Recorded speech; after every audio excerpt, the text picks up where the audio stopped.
Rapidement, commençons par présenter les excuses par rapport à l'heure. Dans les invitations, il était mentionné 12h30. C'est vrai qu'il y a un déplacement de plus d'une. Chef de service, Gilles Linguette. C'est pas une bonne invitation là. Oui, c'est bon. Oui, merci Mingi.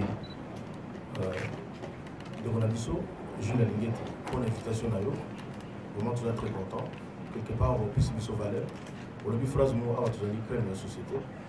Merci. Nous, on salue attention. Pour aller plus vite en besoin, on a eu la question beaucoup.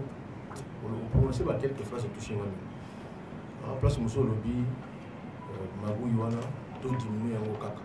C'est-à-dire que tout le monde a besoin de tout aussi ça fait mal. Donc, on est toujours encouragé l'action à l'IGF. Mais c'est une question dans les aboués. Pourquoi ne pas surveiller tant le lobby bateau ça la banzela et que banzela on a sous bazou mon la tête? Pourquoi ne pas les surveiller pendant que bazou ça le corps? Pourquoi il faut toujours regarder dans la soupe pour constater? Est-ce que surveillance est IGF pour ça la tête pendant que à quoi qui c'est le IGF déjà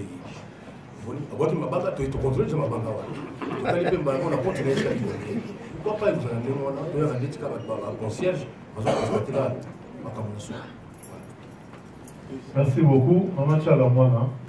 Si vous permettez, monsieur l'inspecteur, on prend la série des 3 questions et puis on vous accorde la parole pour la réponse. Oui, Papa inspecteur, l'appréciation merci. L'appréciation merci. Et donc on a papa adjoint. On a un petit peu de calelo. On a un petit peu de mawami. Tout le monde a vu dans la télévision, tout le monde a vu sous il peut poser na batouana poser batabako. Tout le monde a bongo. Tobi a ezaka bango na bango kaka. Mais on toyo ki lelo. En tout cas, il s'agit de mingi passe na motema. To comprendre pourquoi mboka la biso ko avancer te. Kongo eza munene, bato nyonso baza kowelela bitumbe sila kate na baeste wana. Nyonso na pona nini kama makambo nyonso uti koloba. Il faut tozala na bolinga mboka na biso. Donc likambo sali lelo opelisi moto kanga biso tita moto opelisi moko bana utika na kolembisa nana. Parce que tout le monde sepela ko vivre na modelo tozo vivre tela ba famille na biso na bandeko na biso na onyoso uti koloba. Papa nga na tozo senga yo pesa biso kaka oya biso mundu keza moko biso ba artiste ka comédien pe ba ali bana oya bango pe mindu setayi munoko na bango biso toza bato au côté studio bimi au larguer loko makambo bebi toza na mawate na ndenge tozwi encouragement lelo parce que toyemba to bangaka oyembi après ba ekolika nungu na mama ile ko nolingo yembo yo sani babino dongola maloba o tete o dongola bona na mtu osanze kwa joto alwambo balandinga ti na studio non enlève ça non te o te o bona bote mais on to uti ko yoka lelo to si pesa encouragement eza ndo to te c'est comme si ko réalité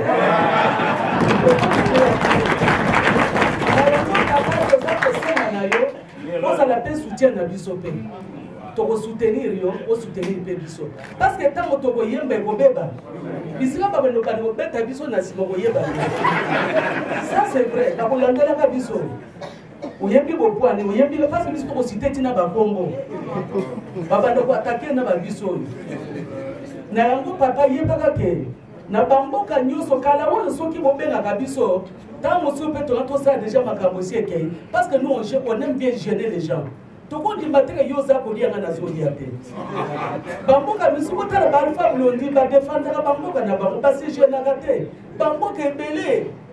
Ba litara pona bamboka na bango. Mais besoin si grand pays comme ça pour tout le monde na pas si aboyer.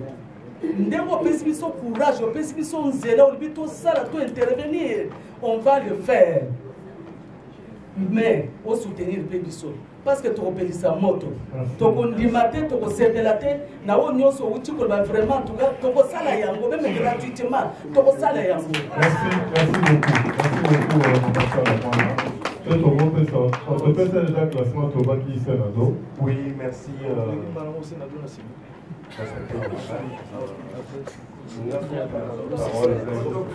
Soyez bref s'il vous plaît, Matsa fait mon bongo.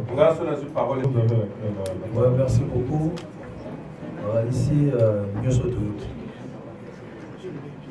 Média Pézalia,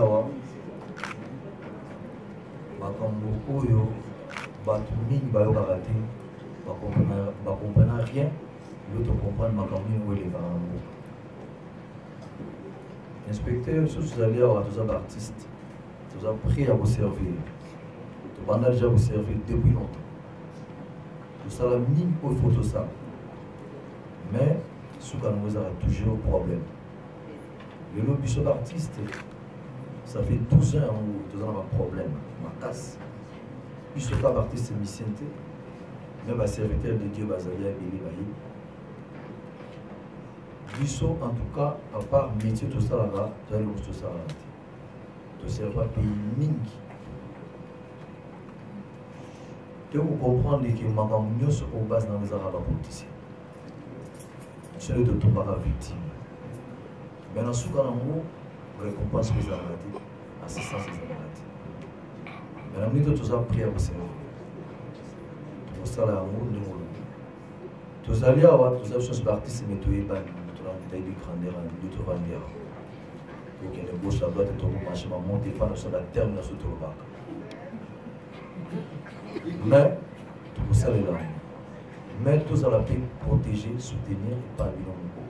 Et par exemple, il faut aussi s'attendre dans le monde. Parce que, pour gérer ces blaguités, vous en avez artistes, il y a un mais pour gérer ces éloges, là c'est connu pas. Donc vous savez, pour l'intérêt en moka, pour tout le monde, mais le gars, vous savez, la bagarre de fou pendant le seul artiste. Merci beaucoup. Merci.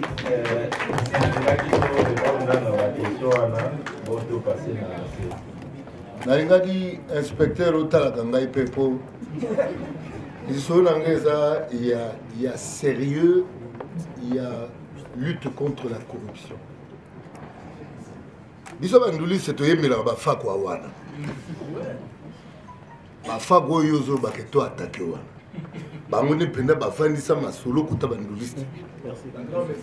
Ah. Quand on parle de corruption, j'ai comme l'impression qu'on indexe l'autre.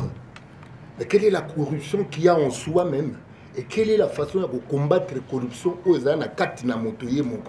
Et bien, IGF, aux côté civisme, aux côté de Christ. Pour le combat de la corruption, il y a moto. Sincèrement, ça fait un moment que nous avons analysé Congo. Parfois, je pleure. Les gens qui sont censés mener ce combat sont eux-mêmes corrompus. Mais corrompus-ils moi? Ngala musicien ndeba benga ya mokili. Na gogo kotisa bangulu na voyage na ngate mais noka ba musicien ba Christ ba memba bangulu. Ko yoza mo Christ. Il y a Christ quoi pour. Attends, le problème de la corruption est sérieux. C'est pas un problème au Tokolo Bakeo bango boko biso toza. Pesa biso na moi bokonzi moko talati. Pesa biso moi bokonzi otala. Est-ce que tu as commis bien le quoi tu y as? Bon, la question est celle-ci. Quel est le vrai combat et comment le mener? Parce que nga yemba zoro, bon il y a l'État, il y a le bengana yote. Ce que moi c'est à mon ninga et c'est le respecter. Boyoga zoro te. C'est-à-dire ce combat, moi je le mène déjà, mais il faut que l'on trouve une plateforme. Il y a aussi l'ango ya solo, c'est-à-dire qu'on peut s'attendre à biso to mezani au sommet, deux fois les bâtisseurs, quand ba fa quoi wana. Est-ce biso na kati na biso to komi sokolande nini? J'aimerais savoir comment to sa plateforme au banda to yeto lobela na penza bo tim bolé to bima to ko ga yebisa baninga. Merci beaucoup. Voilà.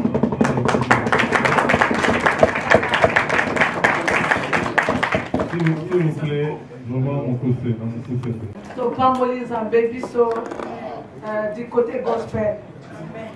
On a continué la vie aussi invitation. Quand on y est marqué dans l'église, mais tout ça fait un boc. Si quand on se base sur soi, on le fait un boc et ça fait beaucoup à parler la vie. Et donc quand on se dit qu'on a appuyé, maloba papa, mon bengata la joie quand on qui biso moko à partir de la langue. Le biso moko, c'est de changer la langage. Bemboka il faut changer d'abord la biso moko. Et donc on a dit qu'on sait qu'on a la question. Tous les artistes, Toyoki Tokolobela, Tokoyemba, Tokolobela pour la corruption, mais en tant qu'artiste, quelle est notre part? Bisso, IGF, en haut de la Bisso dans le domaine, Nini, Toyoki Toyeba. Alors, tous les points à Bisso, en tant qu'artiste, tout ça comme ça. Mais tous les gens ont bon la Bisso. Ok, tous les gens ont Bissika Oyo. Mbongo na biso en tant que baptiste c'est ça nini et kota tozo bela tozo kufa mais tozo la suite au côté tolingi chef akanisa biso de on a dit ko ba. Merci beaucoup. Oui le profit. Merci beaucoup. Je suis inspecteur général. Dans une préoccupation il y a Mickey qui là. Même sur moi donc quand il nous expliquer la différence entre cours de compte et IGF, on n'a pas dit que Bino le dépendra directement la chef de l'État. Est-ce que le rôle du PQ a été mis en amont à l'occasion parce que le monde où il y a un souka, tout le monde va faire un bon appel ça. Tout le monde a un bon appel ça, tout le monde va faire la est-ce qu'il n'y a pas moyen système où il y a comme ma peau ou bien suspendre dans le motoir, de sorte que bon moment pendant un temps ou le système ou tout collège ou tout parce que maintenant mon motoir a aux gens que bon est béni ou a ça bien sûr les décisions ont été mais quand même à ça quand même je pense qu'on va à continuer à bien ça non comme on a la société n'est Moutouana la main qui donne l'argent de l'État, n'a pas à continuer à couper ça. Moi, je ne sais pas si c'est de rôle, on n'a pas dit comment se fait. Donc, collège, depuis, monsieur l'inspecteur général, la question de comment on va tourner sur vous a protégé. Sincèrement, ils ont préoccupé. Parce que moi, ils ont dit que Bossema, la chef d'État, c'est ça, il a jurisprudence spéciale, tout tribunal spécial pour la bateau congolais en prenant l'argent des Congolais. Parce que nous, procédure, il y a normal, et puis le Basuka, on a tenu on a dit que ça dans la Constitution, mais pour nous, grâce présidentielle, ça a raté pour la bateau. Je pense que les Congolais béné pour se faire pour voir parce que aux Ubisonis sur 300 millions, au PCBiso 20 millions, ils ont 280 millions. Après ceux qui ont monté en pays de la salle à COP, la salle 310 millions. Ça ne doit pas nous faire ça. Pas moins, attends, 8 millions. Et ça n'a pas moins de 10 ans, 15 ans de plus. Ferme. Voilà, voilà, il merci beaucoup. Question comme ça, tu dois président Patrice, et puis aujourd'hui journaliste et moi pour toi. Sophie. Oui. Merci beaucoup, monsieur l'inspecteur. Quand ici, moi, ma question, mais les messages que nous avons posé déjà, mais ils ont il y a un quai. D'abord, il y a le cas pour la sécurité, na yo pour tous na posa na yo. Ils sont nions ça to sepeli. Na kanisi so même la proposer na bande ko ba ke lelo message na biso et pour banda même tout de suite la soto bini. Ko lo ba ke mutu aza na compte na ba réseaux sociaux. Soto banika ko commenter déjà lelo réunion oyo et ko révolter déjà batembele.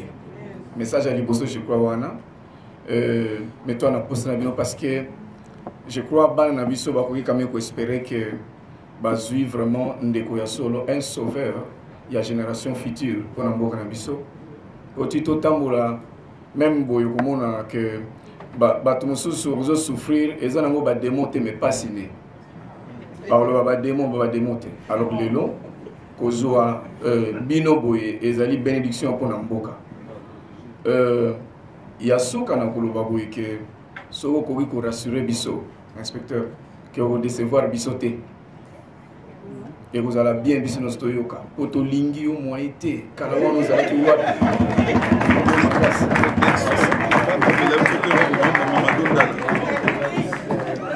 Merci beaucoup. Voilà.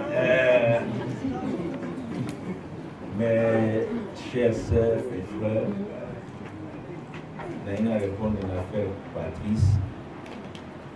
Bassel Nzambe Bazawa. Je prends l'engagement devant vous. Et devant Dieu, vous êtes les représentants de Dieu. Que moi, je ne serai jamais comme vous. Là. Je prends l'engagement, je l'ai dit. Moi, le même engagement, toute la direction de l'inspection générale des finances.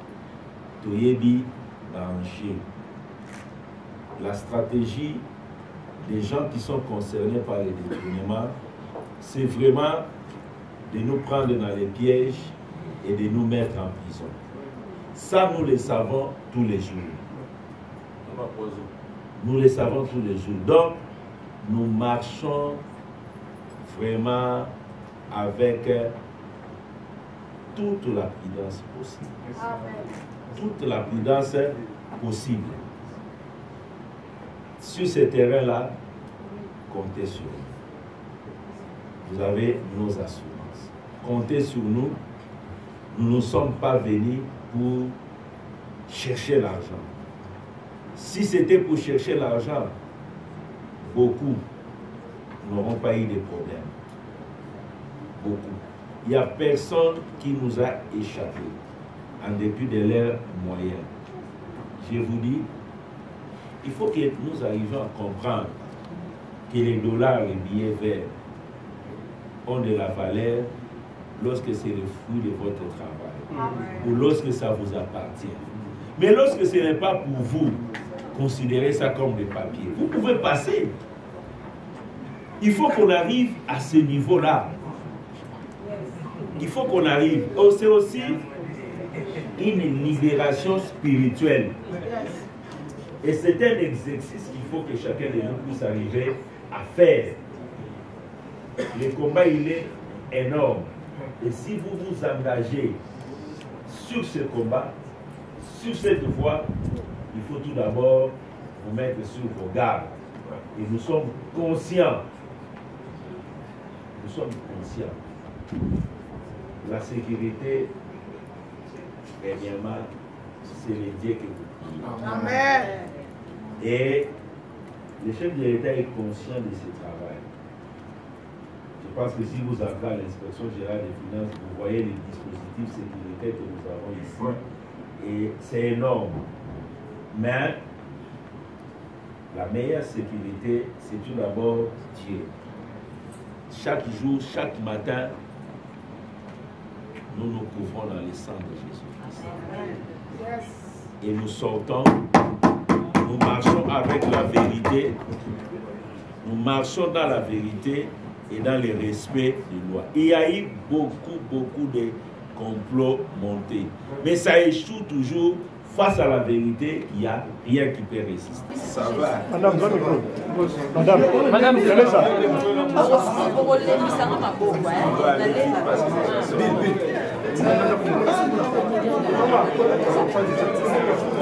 Non, en fait, c'est la troisième journée d'échange citoyen.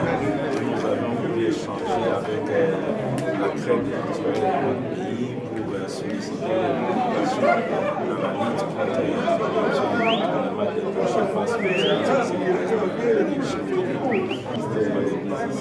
la comédienne, nous sommes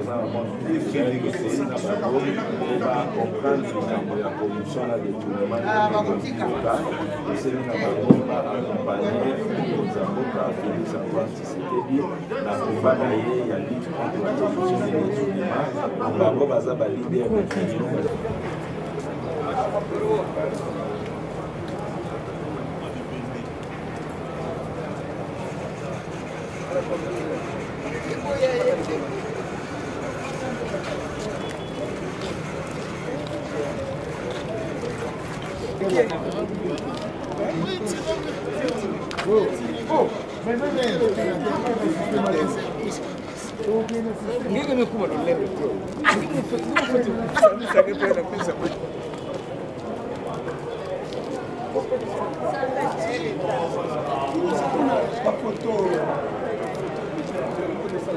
Ok.